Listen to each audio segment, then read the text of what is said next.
Quando o Espírito de Deus toma a boca do mensageiro, a palavra produz o resultado para o qual foi mandada.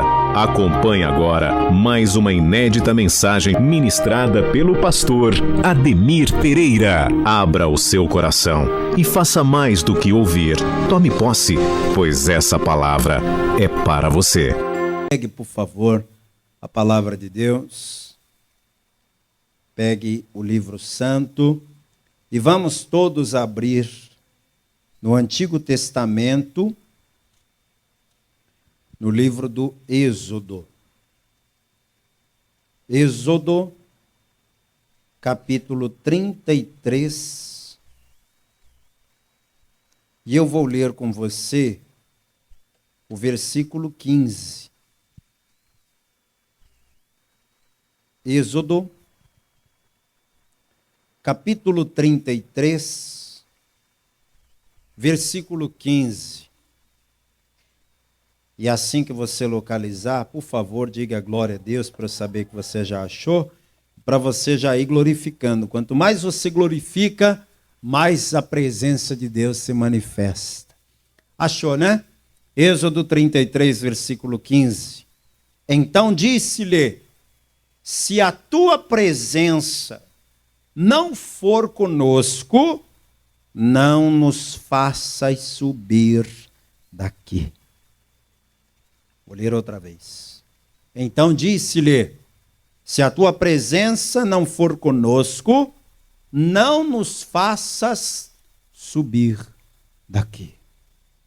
Eu vou ler pela terceira vez e gostaria de ouvir cada pessoa que está aqui comigo na sede da Paz e Vida, em João Pessoa, Paraíba, Brasil, repetindo em seguida em bom tom e alta voz. Então disse-lhe, mais alto, então disse-lhe: se a tua presença não for conosco, não nos faças subir daqui. Você crê que Deus vai falar conosco nessa noite?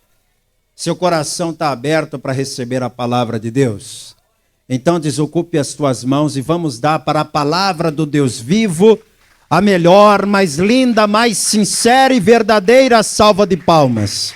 Vamos aplaudir bastante. Enquanto você aplaude, abra a tua boca e diga glória ao teu nome, Senhor. Senhor Deus e Pai Todo-Poderoso, Deus bendito, a tua palavra será pregada agora. Vem, Espírito Santo, e tome a boca do pregador, tome os lábios do mensageiro, remova toda barreira e todo obstáculo, envia a tua palavra com poder e autoridade, e que a tua palavra vá e produza resultado para o qual está sendo mandada, em nome de Jesus. Diga amém, Jesus. Pode sentar, por favor. O texto que nós acabamos de ler é o trecho de um diálogo entre Moisés e Deus.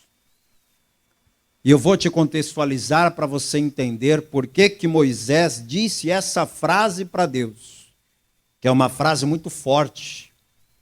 Se a tua presença não for conosco, não nos faça subir daqui. Por que Moisés está dizendo essa frase para Deus? A questão aqui é o seguinte: nós estamos no capítulo 33. Se você voltar um pouquinho no capítulo 32, você verá que a palavra de Deus está contando aqui que o povo de Israel fez um bezerro de ouro e adorou esse bezerro como um ídolo, exatamente como eles viam os egípcios fazendo quando eles estavam lá na terra do Egito. Moisés, ele havia subido ao monte para orar, para buscar a Deus, para ouvir Deus, para receber revelações de Deus. E quando Moisés subia ao monte, ele não tinha hora para descer. Não é como nós. Às vezes a gente vai ao monte, a gente já programa tudo, né? A gente vai ao monte e diz assim: nós vamos subir tal hora, nós vamos ficar lá 1 hora mais ou menos, e depois disso a gente desce. Às vezes o tempo não permite nem ficar 1 hora. A gente diz, não, eu vou subir ao monte só para cumprir um voto que eu fiz com Deus, eu vou ficar lá 30 minutinhos orando e depois desço. A gente já programa isso, Moisés não. Quando Deus dizia a Moisés, sobe a mim ao monte e falarei contigo, ele sabia só que iria subir. Quando e como ele iria descer, ele não sabia. Ele não podia dizer para o pessoal, ó, eu vou orar no monte ali, que Deus quer falar comigo, mas no final da tarde eu estou de volta. Não era assim com Moisés. Era Deus quem controlava tudo. E nesta ocasião aqui, Moisés subiu ao monte. E diz a palavra de Deus que ele permaneceu no monte por 40 dias e 40 noites. E eu sei que tem gente que está ouvindo isso e está pensando, mas é impossível. Como que ele pode ter sobrevivido a 40 dias e 40 noites sozinho naquele monte? Pois foi exatamente este aí o pensamento que fez o povo de Israel se desviar. Quando o tempo foi passando e Moisés não descia, o povo começou a questionar se ele ainda estava vivo.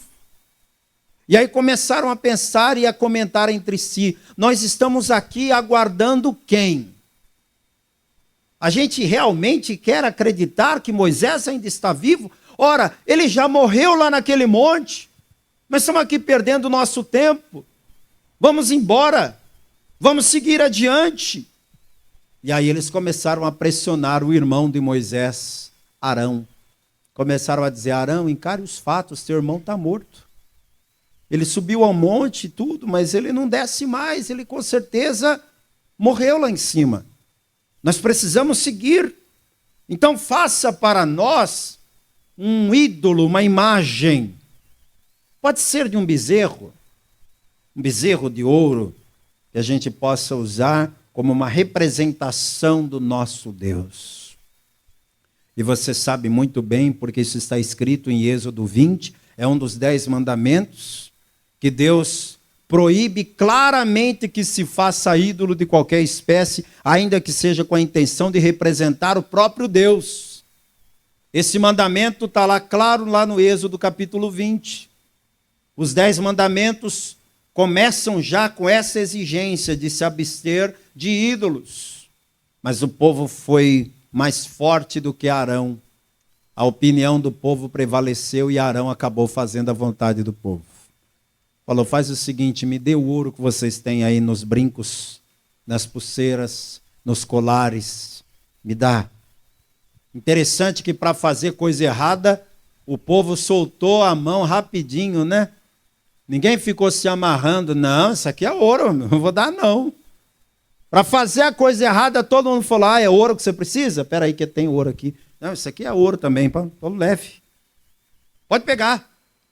Nós queremos um ídolo de ouro. Aí fizeram um bezerro de ouro, colocaram em cima de um altar, e o povo começou a cantar e a dançar em volta daquilo.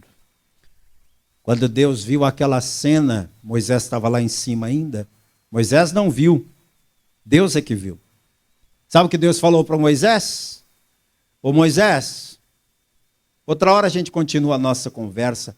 Desce lá. Vai lá ver o que o teu povo que tu tiraste do Egito está fazendo lá embaixo. Engraçado Deus dizer assim, né? Vai lá ver o que o teu povo que tu tiraste do Egito está fazendo. Porque quando o filho apronta, a gente diz assim, né? Você viu o que o teu filho fez? Não é assim? Deus está fazendo a mesma coisa com Moisés. Olha lá o que o teu povo está fazendo. Aí Moisés desce e está o carnaval armado com carro alegórico e tudo. E o povo lá dançando em volta daquilo. Então foi aquele pecado que fez Deus ficar tão aborrecido, tão magoado, que Deus disse assim para Moisés, olha, a partir de hoje, eu não ando mais no meio de vós. Desde o dia que vocês saíram do Egito até hoje, eu tenho andado com vocês. A minha presença vai adiante de vocês durante o dia, vocês não me veem. Mas vocês olham para cima e vocês veem uma coluna de nuvem que vai seguindo vocês, mostrando o caminho, refrigerando do calor intenso. À noite vocês também não veem a minha face, mas vocês olham para o céu e veem uma coluna como que de fogo que clareia, que aquece. Essa é a minha presença. Eu tenho manifestado a minha presença no meio de vós desde o primeiro dia, mas a partir de hoje eu não vou mais andar com vocês. Eu não vou mais dar a vocês o privilégio de ter a minha presença. Eu vou mandar um anjo. Eu vou mandar um anjo para ir com vocês até o final da jornada, mas eu não vou mais. Porque se isso me acontece de novo, eu vou fulminar todo mundo. Então, Moisés, a partir de hoje, eu não irei mais com vocês. Agora que você já entendeu o que aconteceu, começa a fazer mais sentido a frase de Moisés, né? Quando Moisés diz para Deus: Senhor, se a tua presença não for conosco, não nos faças subir daqui, a gente percebe a intimidade que Moisés tem com Deus. Porque se Moisés não tivesse intimidade com Deus, ele simplesmente iria abaixar a cabeça e dizer: sim, Senhor, que seja feita a sua vontade. Mas Moisés é tão íntimo de Deus que ele diz: não, Senhor, eu não quero o anjo, não. Olha, tudo bem, os anjos são bons. É legal a gente saber que tem anjos com a gente, mas eu não quero o anjo, eu quero a tua presença. Eu não abro mão da tua presença nesta jornada. Se a tua presença não for conosco, eu não vou tirar o pé daqui de onde eu estou. Eu me recuso a dar um só passo sem a tua presença. Essa fala de Moisés é linda, gente, porque mostra o quão preciosa é a presença de Deus na vida da gente. E infelizmente hoje muitas pessoas não sabem apreciar a presença de Deus. Nós estamos vivendo uma era muito difícil da Igreja de Cristo na Terra. Estamos vivendo uma era em que as pessoas se interessam mais pelas bênçãos de Deus do que pelo próprio Deus. Estamos vivendo uma época em que as pessoas querem a salvação, mas não o Salvador. Se você perguntar assim: você quer ir para o céu ou para o inferno? Alguém quer ir para o inferno? Claro que não, todo mundo quer ir para o céu. Então todo mundo quer ser salvo. Ninguém quer ser condenado. Mas ninguém quer receber Jesus como Senhor e Salvador. Você já notou que quando a gente faz o apelo hoje, quem aqui quer receber Jesus como único, suficiente, exclusivo e eterno Salvador? Tem gente que não fez isso ainda, mas cruza os braços, põe a mão nos bolsos e diz assim: eu não vou lá. Eu não vou lá na frente. Eu não tenho necessidade de ir lá me entregar para Jesus. Por que eu deveria fazer isso? A pessoa quer a salvação, mas não quer receber Jesus como Salvador. Tem gente querendo os dons, mas não quer o doador. Quer as bênçãos, mas não quer aquele que fornece as bênçãos. Eu quero que você que está aqui nesse culto hoje, você que está me ouvindo e me assistindo à distância, entenda que a coisa mais importante na vida da Igreja de Cristo não é a bênção de Deus, é a presença de Deus. Você precisa mais do que tudo da presença de Deus em sua vida. Comece a valorizar a presença ao invés dos presentes. Você sabe que a paternidade é algo muito importante na vida de qualquer ser humano. Eu não sei se você é pai, e não sei se você, como filho, teve um bom relacionamento com teu pai ou não quero entrar nesse mérito, mas eu preciso usar esse exemplo. A paternidade é fundamental para o desenvolvimento do indivíduo. A presença de um pai fará toda a diferença no caráter, na forma como essa pessoa vai se colocar na sociedade, no êxito que essa pessoa vai ter ou não na vida. E eu não estou aqui dizendo que a mãe não importa, mas estou dizendo que a presença de um pai faz toda a diferença. Às vezes o pai é ausente e ele tenta compensar a ausência dele com presentes. Tem muitos pais fazendo isso. Às vezes o pai não está lá com o filho, mas ele entende que se ele der as coisas, ele está cobrindo aquela ausência, ele está preenchendo aquela lacuna, que ele está dando as coisas. O que você quer, meu filho? Ah, eu quero um celular. Aí ele dá um celular daqueles que um adulto muito responsável, com muitas obrigações precisa, sabe aquele aparelho com muito armazenamento, com excelentes recursos, ele vai lá e dá um equipamento daquele ali. Você vai nas escolas hoje, está cheio de menino lá com um celular de 10 mil reais. Ele não sabe nem para que serve aquelas coisas todas, ele não sabe nem explicar os recursos que tem ali. Quem deu? O pai. Por que o pai deu aquilo ali? Ele quer suprir para o filho, às vezes, uma ausência. Não é todo caso que é assim, mas muitos são.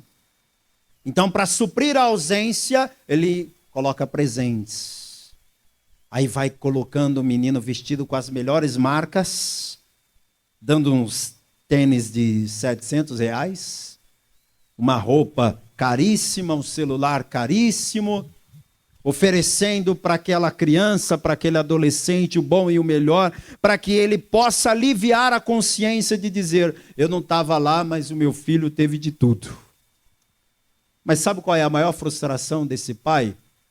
É que mesmo dando tudo para o filho, quando esse filho crescer e for um homem, ele vai concluir que aqueles presentes todos não resolveram o problema da presença paterna. Porque mais importante do que os presentes é a presença. Repita, mais importante do que os presentes é a presença. Traz isso para a nossa vida hoje, para a nossa vida espiritual. Deus é o nosso Pai. Quem é que considera Deus como Pai? Se você considera Deus como Pai, automaticamente você se coloca na condição de filho, de filha. E será que nós, como filhos, também não estamos exatamente agindo assim? Como filhos de Deus, será que nós não estamos querendo mais os presentes do que a presença? A prova disso é que quando a reunião é para buscar as bênçãos, ela é mais cheia. É ou não é? Faça o teste. Acompanhe as reuniões durante a semana e perceba, quando se trata de uma reunião que é para buscar o milagre. É o dia tal da vitória, é o dia tal da bênção, é o dia tal da cura, é o dia tal do milagre urgente, é o dia tal da bênção extraordinária, é o dia tal da causa impossível. Enche. Aí quando a gente fala, é o dia de ser cheio do Espírito Santo. É o dia de buscar a presença. É o dia de nos derramar na presença do Senhor. Há muitas pessoas que não vêm podendo vir. Poderiam ter vindo. Estão em casa agora. E não vêm por quê? Porque simplesmente não interessa.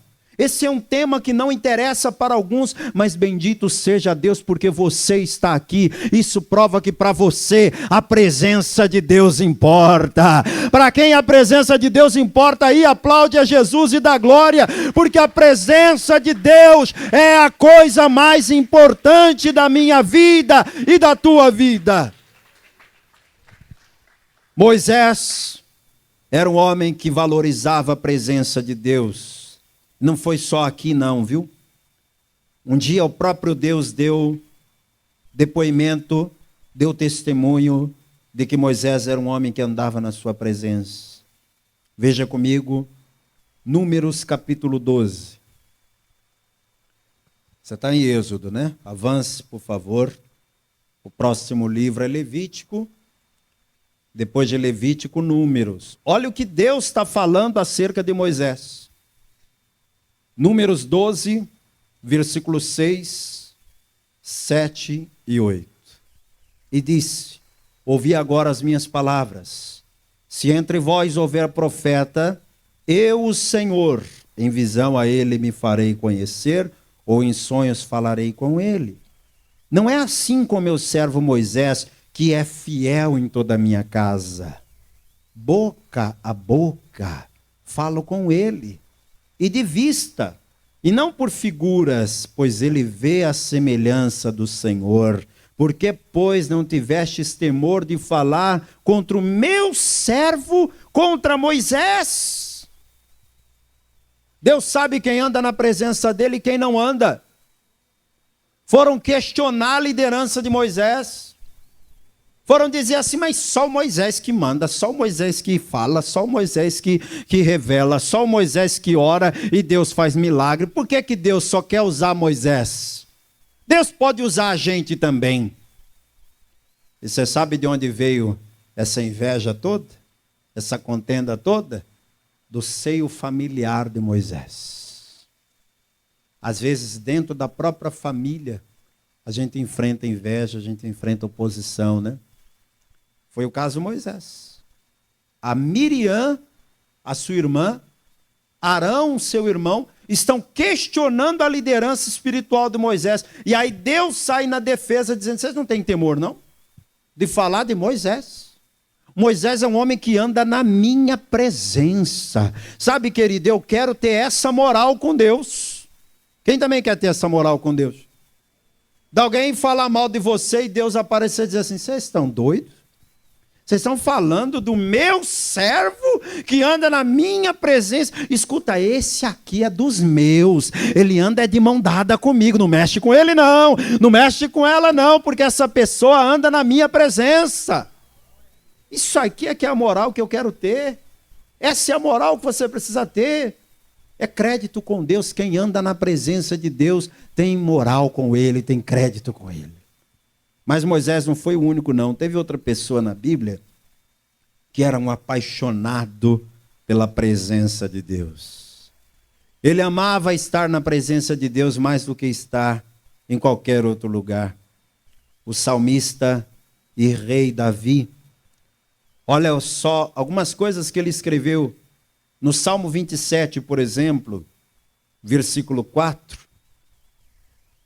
Davi foi um homem que frequentou palácios e ele mesmo teve o seu próprio palácio. Ele se assentou à mesa de muitos banquetes. Ele sabia o que era bons lugares, ele sabia o que era frequentar bons lugares. Mas olha o que ele falou aqui no Salmo 27, versículo 4.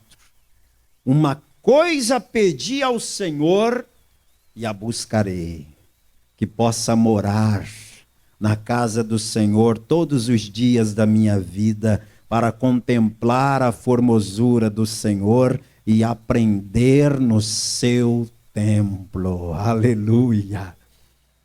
Sabe o que é isso? Um homem rico, poderoso, influente, famoso, mas que está dizendo assim, o que eu quero mesmo é estar na presença de Deus. Para mim, o melhor lugar que existe é na casa do Senhor. Se tem uma coisa que eu quero, é estar na presença de Deus, é estar na casa de Deus.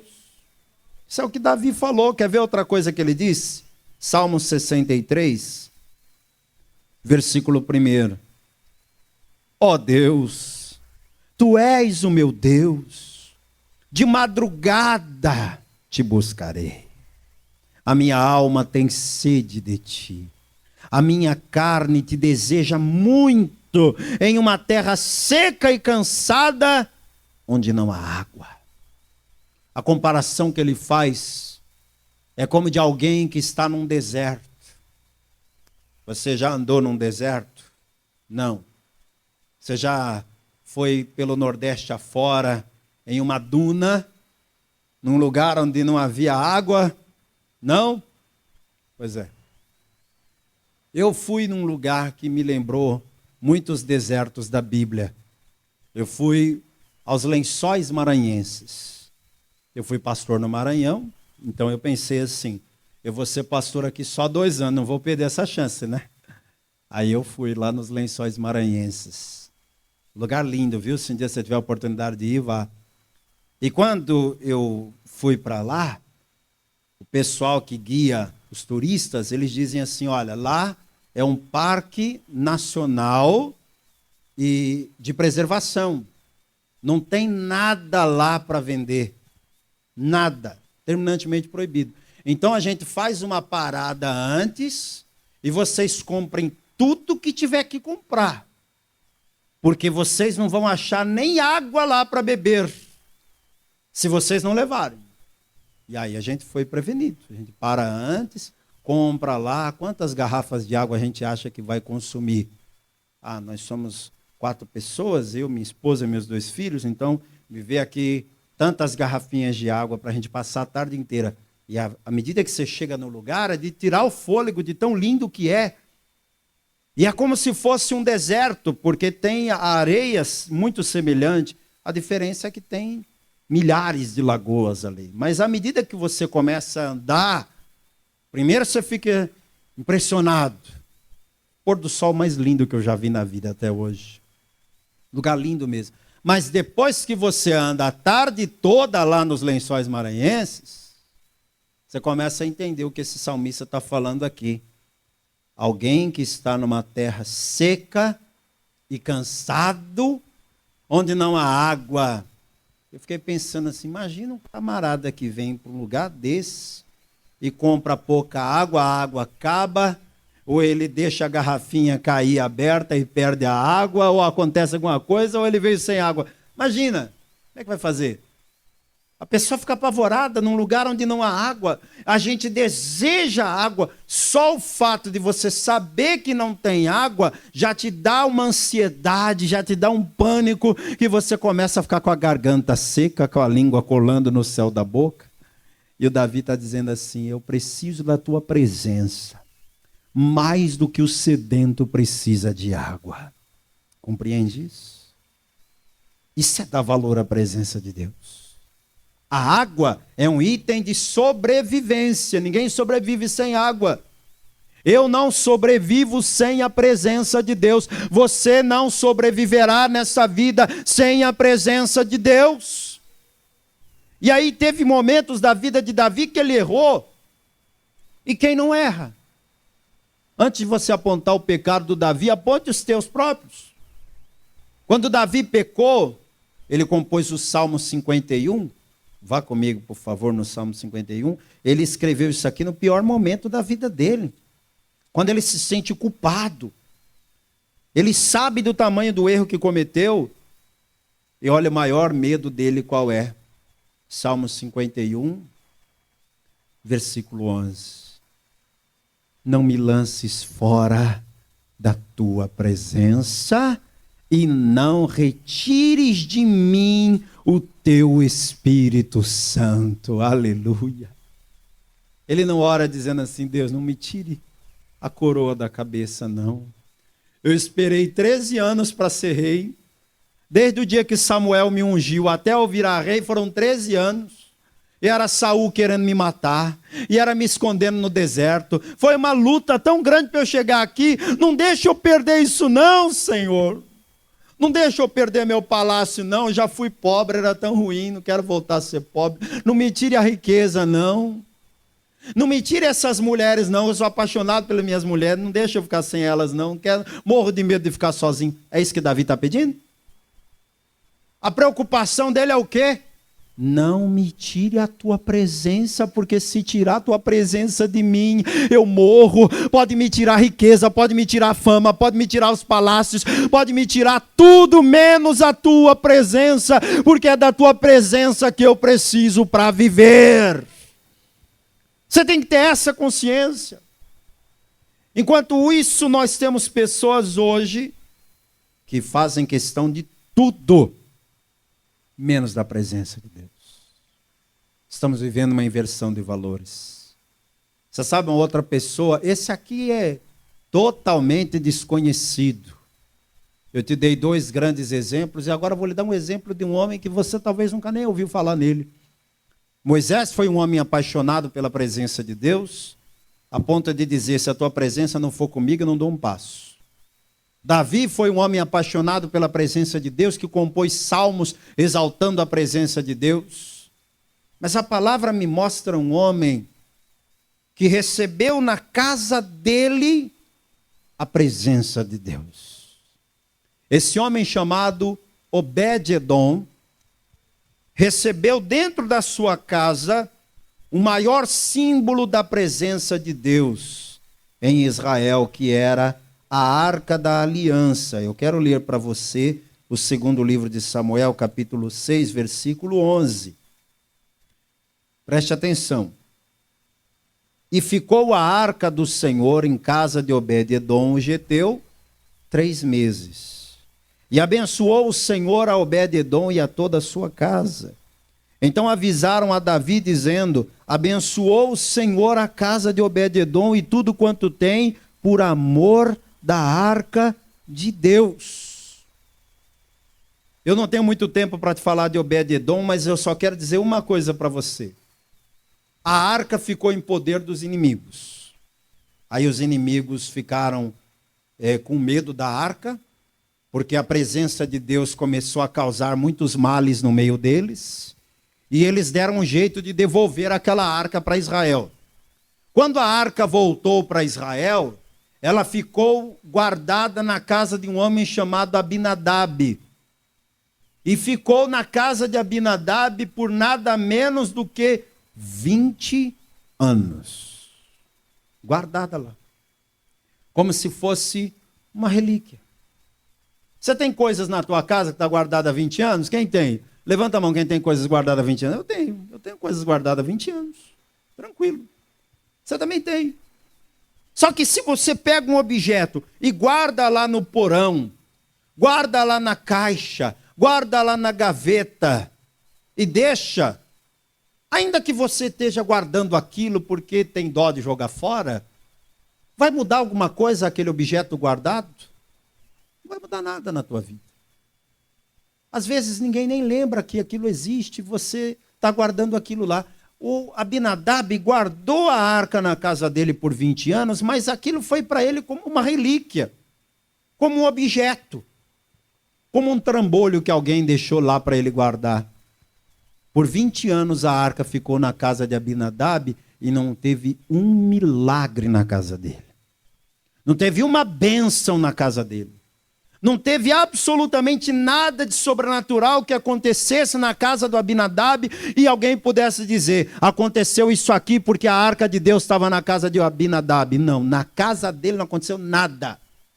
A mesma arca saiu da casa de Abinadab e foi levada para Jerusalém. Indo para Jerusalém, aconteceu um acidente no trajeto e a arca acabou ficando na casa de Obed-edom.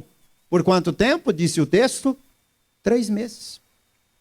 Em 3 meses que a arca ficou na casa de Obed-edom, foi tanta bênção dentro daquela casa, foi tanta maravilha, foi tanto milagre que aconteceu dentro daquela casa, que a notícia chegou lá em Jerusalém, no palácio de Davi. Foram avisar a Davi dizendo: precisa ver como que Obed-edom está sendo abençoado, porque a arca de Deus está ali.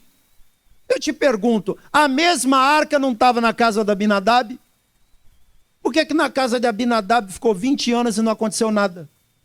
E na casa de Obed-edom a arca ficou 3 meses e mudou tudo.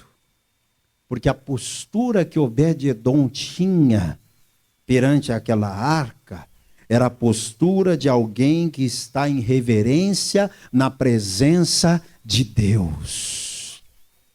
O Espírito Santo de Deus quer estar presente em sua vida. Mas qual é a postura que você vai ter diante dele? Você vai tratar o Espírito Santo como quem? Ou como o quê?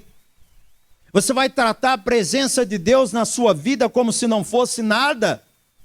Você vai lidar com a presença de Deus como se fosse uma presença qualquer? Não, minha gente, nós temos que ser pessoas reverentes na presença de Deus, entregues de fato e de verdade na presença de Deus. E voltando lá para Êxodo 33, nós aprendemos aqui o que é que nos afasta da presença de Deus. Porque Deus estava com o povo desde o dia em que eles saíram do Egito. Todos os dias, Deus se manifestava durante o dia com a coluna de nuvem, durante a noite com a coluna de fogo. Alguma coisa aconteceu e fez com que a presença de Deus se afastasse. E o que é que faz a presença de Deus se afastar? O pecado. Enquanto o povo de Israel não pecou, a presença de Deus continuou com eles. Deus só decidiu, a partir de hoje eu não ando mais com vocês, no capítulo 33. E por quê? Porque no capítulo 32, o povo pecou contra Deus, fazendo um ídolo, fazendo um bezerro de ouro. Agora, nos dias de hoje, você acha que é diferente? O que é que atrapalha, impede a presença de Deus de se manifestar na nossa vida? O que é que não deixa uma pessoa receber o Espírito Santo? O que é que impede um homem, uma mulher, de ser batizado com o Espírito Santo, de receber dons espirituais, de ser um instrumento na mão de Deus? O quê? Isaías capítulo 59, veja comigo lá o que é que atrapalha, o que é que impede, o que é que afasta a presença de Deus da nossa vida. Isaías 59, versículos 1 e 2. Eis que a mão do Senhor não está encolhida, para que não possa salvar, nem o seu ouvido agravado para não poder ouvir, mas as vossas iniquidades fazem divisão entre vós e o vosso Deus, e os vossos pecados encobrem o seu rosto de vós, para que vos não ouça. Viu aí? Os pecados e as iniquidades, é isso que afasta a presença de Deus de nós. Deus quer estar comigo. Deus quer estar com vocês todos os dias da nossa vida. Quem crê que essa é a vontade de Deus? Mas será que Ele está? É óbvio que não. É claro que muitas pessoas não estão desfrutando da presença de Deus, como elas mesmas gostariam e como Deus gostaria. Mas por que a pessoa não recebe a presença de Deus? Porque o pecado não deixa. Já diz o nome, o Espírito é santo. Espírito Santo. Se eu andar no pecado, eu não estou andando em santidade. Se eu não ando em santidade, como é que eu vou receber um Espírito que é santo? O problema é que a maneira como nós lidamos com o pecado está flexível demais, superficial demais. Nós estamos vivendo um momento muito perigoso, um momento em que o pecado está sendo relativizado.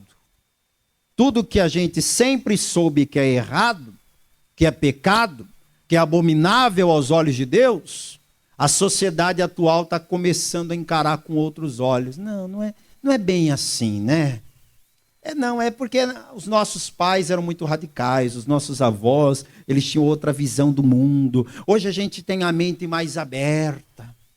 Aí estamos relativizando o pecado, estamos nos acostumando com o pecado, mas deixa eu te dizer uma coisa, o nosso Deus ainda é santo, o nosso Deus ainda é fogo consumidor, e quem quer andar na presença de Deus tem que andar em retidão e em santidade.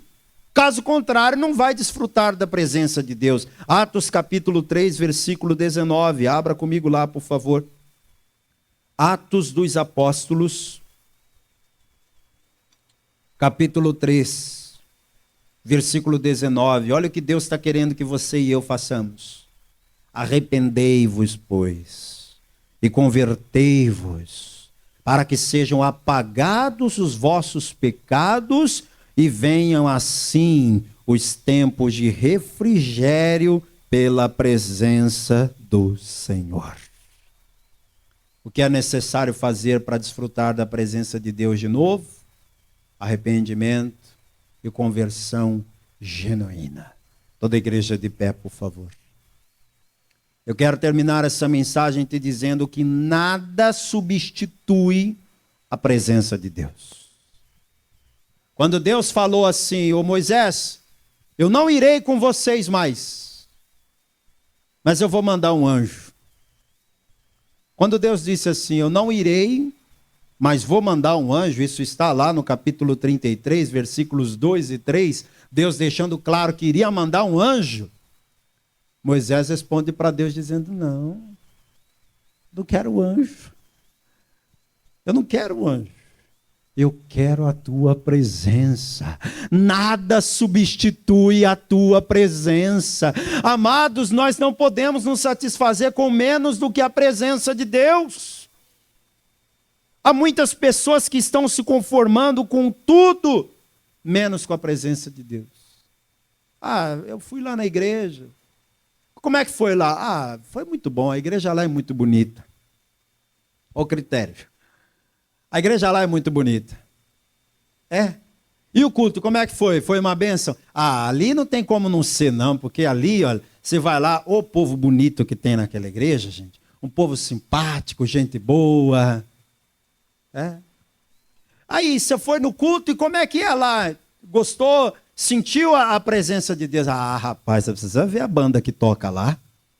Vou te falar, tem um louvor ali, viu? E o culto, como é que foi? Não, ali, olha, ali eles colocaram umas luzes de LED, tem uns painéis assim, que você entra ali, parece que você está dentro de uma nave espacial, quando eles apagam tudo ali, aquelas paredes pretas assim, você tem uma imersão ali dentro, uau! Nós estamos compensando com tudo, sabe? A gente compensa com a música boa, a gente compensa com uma banda maravilhosa, a gente compensa com luzes perfeitas em um tempo sincronizado. A gente compensa a falta da presença de Deus. Porque para a presença de Deus se manifestar, não precisa de nada disso. Quem está me ouvindo, levante a mão. Não precisa de nada disso. Se a gente tiver uma igreja grande, maravilha. E se não tiver, a presença de Deus se manifesta do mesmo jeito. Se a gente tiver uma banda perfeita, maravilhosa, excelente. Se tiver um pessoal que está aprendendo a cantar ou aprendendo a tocar, mas tiver um coração quebrantado, a presença de Deus se manifesta também. Se a gente tiver uma igreja com luzes e tecnologia de ponta e um som maravilhoso, ótimo. E se não tiver, pode ser com aquela luzinha comum, pode ser com um violãozinho, pode ser com um microfonezinho fraco. Mesmo assim, se a gente se derramar na presença de Deus, a presença de Deus vai se manifestar para nós. Nada substitui a presença de Deus. Então não tente compensar a falta da presença de Deus com outras coisas. Há muitos cultos onde se vai hoje em dia que tem tudo menos a presença de Deus. E tudo isso aí que eu falei. Tem um som maravilhoso, tem uma banda maravilhosa, tem um pastor maravilhoso, parece um palestrante, coach, né? Tem tudo. Mas não tem a presença de Deus. Você pode sair até impactado, você pode até sair com os ouvidos unindo, você pode até sair com os olhos até piscando de tanta luz, mas você vai sair sem a presença de Deus. A presença de Deus é o que mais importa.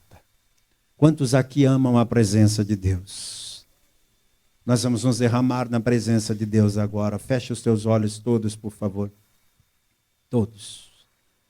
Pastor, eu quero trazer de volta para mim a presença de Deus. Você não tem o domínio da vida do outro irmão em Cristo que está aí do teu lado. Você também não tem domínio sobre o culto como um todo. Mas você tem o controle da sua própria vida, do seu próprio altar que é o teu coração.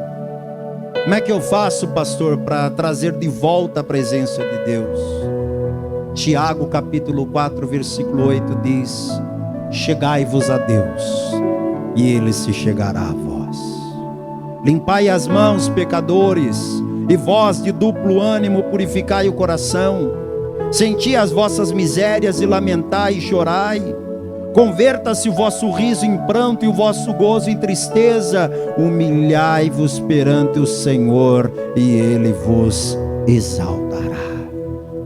Hoje eu quero chamar todos vocês para vir diante do altar, se humilhar na presença de Deus e clamar pela sua presença. Sai do seu lugar, todos vocês, vem por aqui por essa lateral, vem por aqui por essa lateral e dobra o teu joelho junto comigo aqui diante do altar.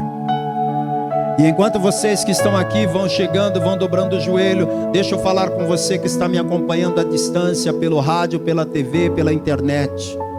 Você quer a presença de Deus na tua vida? Você precisa se entregar a Jesus e recebê-lo como Senhor e Salvador. Você já fez isso? Se afastou? Você precisa voltar para Jesus. Pastor, eu já entreguei a minha vida para Jesus e eu não estou desviado não, eu estou frio. Então você precisa pedir para que o Espírito Santo reacenda a chama dentro de você. E todos que estão comigo aqui, coloquem a mão sobre o coração, fechem os olhos e ore dizendo: meu Deus e meu Pai, meu Deus e meu Pai, eu ouvi a Tua palavra e entendi o que está acontecendo em minha vida. Está faltando a Tua presença. Eu preciso da Tua presença, assim como a corça anseia pelas águas, assim como os guardas anseiam pelo nascer do dia. Eu anseio pela Tua presença, eu preciso da Tua presença. Espírito Santo, vem agora e enche-me da Tua glória, da Tua presença, em nome de Jesus. Você acabou de ouvir uma inédita mensagem ministrada pelo pastor Ademir Pereira. Acompanhe diariamente ministrações que vão mudar a história da sua vida.